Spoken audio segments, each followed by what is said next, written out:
பனிசறுக்கு பண்றது ரொம்ப ஈஸின்னு நானும் தீபிகாவும் கிளம்பி வந்துட்டோம். ஆனா வந்ததுக்கு அப்புறம் தான் தெரியுது அது எவ்வளவு கஷ்டம்னு.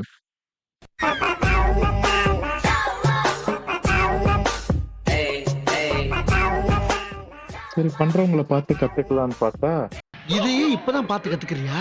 இந்த குடியிறது மட்டும் தான் எனக்கு தெரியாது. மத்ததெல்லாம் எனக்கு நல்லாவே தெரியும்.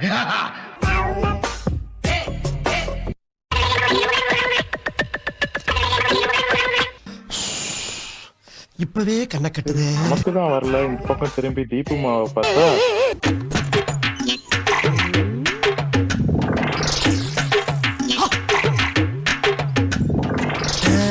இப்பதான் பிரைட் ஆரம்பிக்கிறான். உருப்படியா சறுக்க தான் முடியல. சரி வந்ததுக்கு போட்டோவாவது எடுத்துட்டு போலான்னு கடைசியில போட்டோ எடுத்துட்டு கிளம்பிட்டோம். எங்களை இன்னமுமாடா நம்பிக்கிட்டு இருக்க? எங்க பேசிக்கிட்ட பார்த்தாவே உனக்கு தெரிய வேணாமா?